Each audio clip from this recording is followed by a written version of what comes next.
Hai, Assalamualaikum. Nama saya Muaz. Kembali lagi kita bertemu dalam video ni. Saya nak bercakap tentang perkahwinan. Saya tak akan mengajar tentang syarat-syarat sah kahwin atau benda-benda detail. Saya nak sentuh beberapa isu sahaja. Maybe video pasal perkahwinan ni saya akan buat lagi satu. Tapi hari ni kita bercakap saja isu semasa. Dan isu ni timbul bila saya tengok video dekat YouTube menyatakan bahawa tentang pasangan suami isteri ni harus saling membantu antara satu sama lain. So ini adalah salah satu benda yang saya petik. Seorang perempuan, dia tempat meluah perasaan dia ialah pada si suami dia. Dan sama juga tempat meluahkan perasaan suami ialah pada si isteri. Sebab tu dia orang saling bantu-membantu dan saling perlu-memerlu, saling berterus terang. Dan diorang punya video, team dia ialah untuk create satu awareness tentang sifat adil dan sama rata. Dan itu adalah salah satu idea yang bila kita lihat tak nampakkan apa-apa kesalahan. Tapi itu yang saya kurang setuju sedikit dengan fakta tersebut. Sebab bagi saya ingin satu kehidupan yang berbeza. So apa masalah saya dengan mereka sebenarnya? Kalau itu cara mereka pilih, kenapa saya nak interfere dengan kehidupan mereka dengan menyatakan bahawa kata-kata saya yang perlu lebih diorang ikut? Agak kontroversi kat lagu sebenarnya. Tapi bagi saya, siapa yang faham, dia faham lah. Macam ni kisah dia. Kita just straight berterus terang. Kita pergi poligami terus.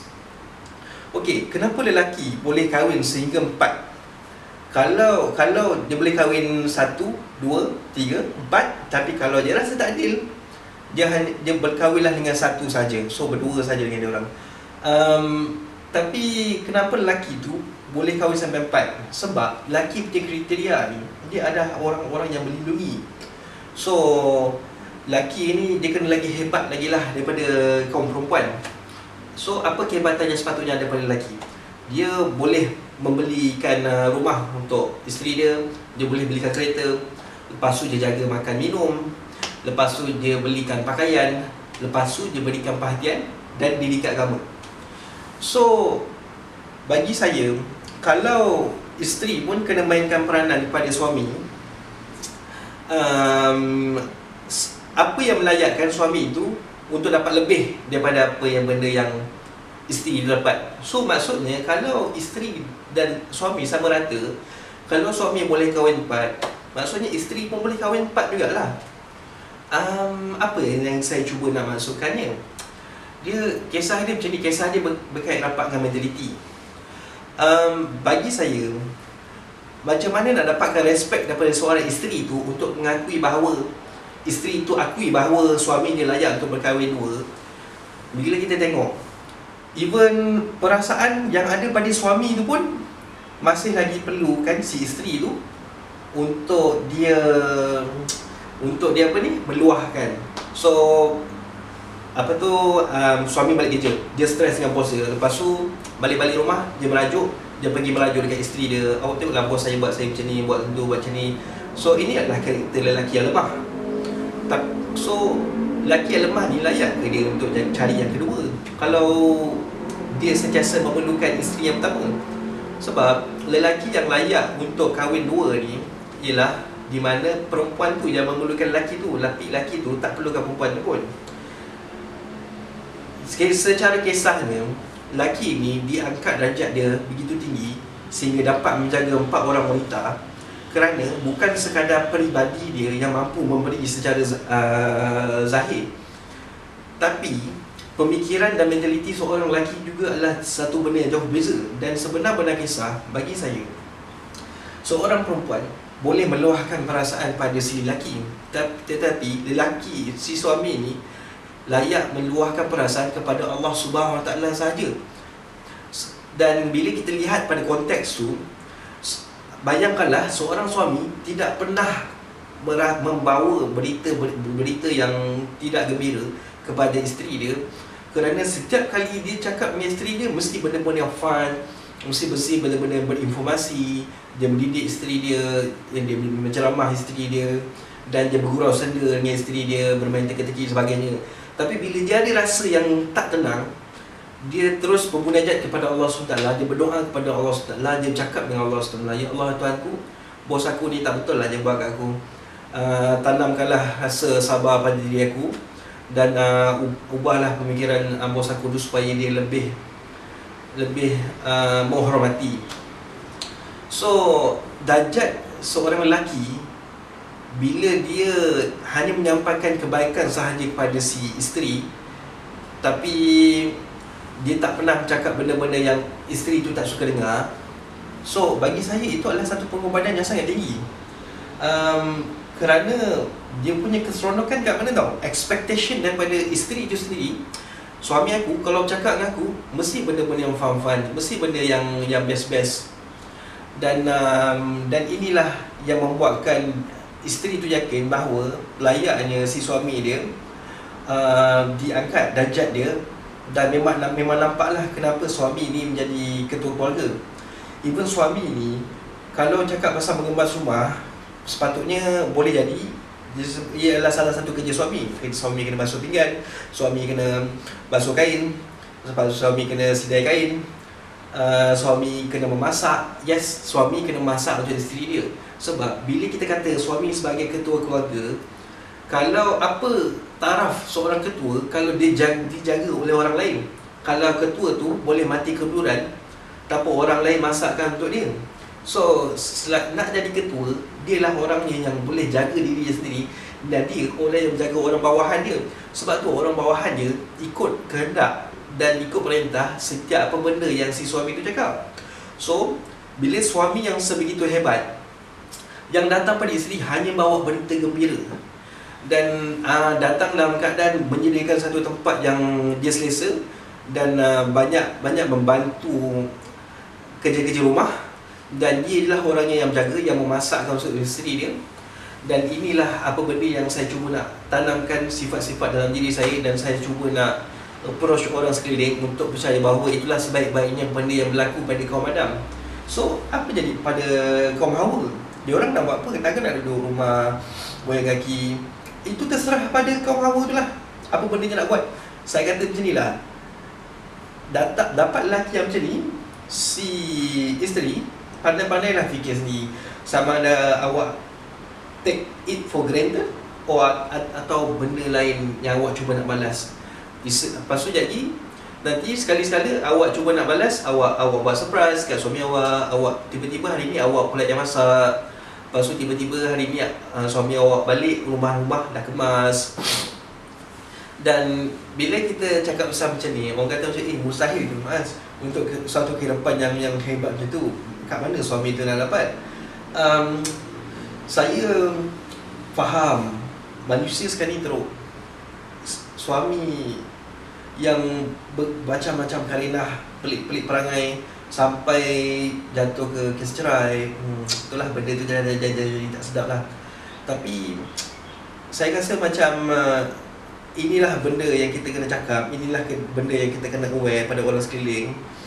Sebab walaupun lelaki Melayu takhir tu, lelaki sejati tu macam dah tak ada dekat Malaysia ni, sekurang-kurangnya kita tak nak anak-anak lelaki kita ataupun adik lelaki kita ataupun orang yang belum berkahwin, dia akan turn out macam lelaki-lelaki lain yang sekarang ni. Sekurang-kurangnya bila dia kahwin, dia ada fresh start, dia boleh jadi orang yang lebih baik daripada diri dia sebelum ni. So kita kena keep berkata-kata lah tentang hal ni. Kita kena keep bercerita lah bahawa sejauh mana, sehebat mana seorang lelaki-lelaki tu sebenarnya. Dan isu ni jadi teruk sebab sekarang ni bila kita melihat ceramah-ceramah daripada ustazah, ceramah-ceramah daripada ustaz, dia cakap lah pasal benda sama dia ni. Macam isteri kena pastikan hanya meluahkan perasaan pada suami, jangan luahkan pada lelaki lain pada suami. Dan suami juga kena berterus terang pada isteri jika ada masalah. So macam susah lah macam ni. Macam bila saya nak sampaikan mesej, sepatutnya lelaki dia kena sampaikan berita gembira sahaja pada isteri dia. Dan kalau ada benda dia nak komplain, tak suka kat orang, tak suka benda yang dia makan, tak suka apa benda yang berlaku pada dia, dia kena cakap pada Allah Subhanahu Taala seorang sahaja.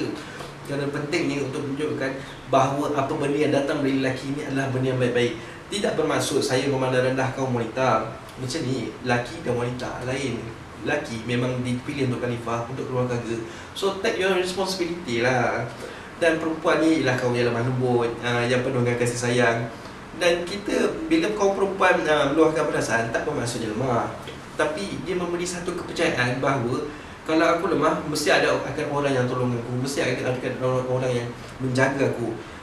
Dan inilah merupakan salah satu kepercayaan yang ada pada si isteri, pada si suami, yang yakin bahawa si suami akan sentiasa menghormati dia, dan si suamilah tempat yang dia berharap. Dan ini adalah bukan salah satu kritikan lah yang saya nak bagi kepada kaum-kaum yang berceramah, especially tentang perkahwinan ni. Saya nak bagi satu nasihat. Tolong naikkan balik semula darjat seorang lelaki, naikkan balik semula manusia yang bergelar suami, dan bagi tahu pada mereka tentang kekuatan yang ada pada diri mereka. Dan kalau ada benda yang menafikan semua benda ni, so tiba-tiba datang pula seorang lelaki tu menafikan, tak adalah, ini choice saya pilih. Sebenarnya kita bukan setakat nak menaikkan mentaliti seorang Melayu, tapi kita nak memperkasakan balik silaturahim, cara kehidupan sebagai seorang umat Islam yang sejati, seorang mukmin yang benar-benar ikhlas kepada Allah Subhanahu Wa Taala. Kita lain, kita bukan macam orang kafir. Kita tak fikir sangat tentang keadilan. Kita kena pastikan kita naikkan balik darjat kaum Adam ni, kita naikkan balik taraf mereka, sehingga isteri-isteri yakin bahawa poligami memang atas hak untuk mereka buat, sebab si suami tu telah membuktikan bahawa dia lebih lagi daripada yang lain-lain. Dia lebih lagi daripada apa benda yang si isteri tu boleh bagi. Dan sebenarnya penerimaan isteri terhadap badu dia yang dia tak bagi tu bukan sebab dia tak suka, tapi dia sendiri rasa bahawa tidak layak suami dia untuk diperjuangkan, dan kerana suami ni pun sama taraf dengan dia. So itu adalah salah satu benda yang tidak adil bagi dia. Dan orang perempuan ni memang tak boleh nak dilarikan daripada jenis manusia yang suka berfikir secara logik. Ini tak bermaksud bahawa saya nak menggalakkan poligami atau saya menyuruh lelaki-lelaki kahwin lain, bukan. Isteri tu dia harus redha, dan tak semestinya suami tu nak kahwin dua juga. Sebab apa benda yang kita nak dalam satu perkahwinan ialah redha Allah dan rahmat Allah. Kita nak kejar dua benda tu. Dan bayangkanlah betapa bahagianya satu kisah keluarga tu untuk seorang suami dan untuk seorang isteri, yang mana masing-masing mengakui dan menerima bahawa Al-Quran ialah hukum Allah yang harus mereka patuhi secara 100%. So harap awak tak saya pasal poligami ni lah. Sebenarnya pasal poligami ni kadang-kadang macam teringin juga untuk saya ada dua orang isteri. Tapi saya rasa dua orang tu cukup lah. Tapi bagi saya, kadang-kadang bila saya fikir balik, sebenarnya saya dah cakap dengan diri saya sendiri, saya fikir dulu, saya rasa saya tak kahwin pun tak apa. Sebab tak kahwin ni, bolehlah saya banyak ambil masa buat benda-benda yang saya suka. Dan tengoklah pada sesiapa yang sudi. Tapi apa-apa pun saya mengharapkan terbaik. Saya tak kisahlah apa benda yang berlaku kat dunia ni. Janji saya hidup kat atas dunia ni bercakap benda yang baik-baik saja. Okay. So apa-apa pun nak bagi nasihat ke ustaz-ustaz dan ustazah, tolonglah ya, naikkan balik darjat kaum Hawa ni. Kaum Hawa, yes, dan kaum Adam sekali. Dan lebihkanlah si kaum Adam tu, kerana mereka akan menerima satu tugasan yang sangat berat, yang bukan calang-calang manusia boleh hadapi. Dan yakinlah, dan apa-apa pun kita hanya mampu berharap yang terbaik. Kita berprasangka yang baik-baik, dan sebab itu juga apa benda diajar oleh Nabi Muhammad SAW, insyaAllah. So itulah kisah untuk kali ini. Maybe tak tahu kalau kita ada isu yang kedua pula yang akan dibangkitkan, ada pendapat, ada ataupun pengalaman, boleh kongsi kat bawah komen, ataupun boleh nak buat video reply sekalipun, tak ada masalah. Saya sedia nak mendengar. Saya akan mendengar apa segala apa benda yang awak rasa, apa benda yang saya terlepas cakap atau terlepas pandang. Sila bagi teguran. Apa-apa pun nanti kita akan jumpa pada topik yang seterusnya. Okay, bye-bye.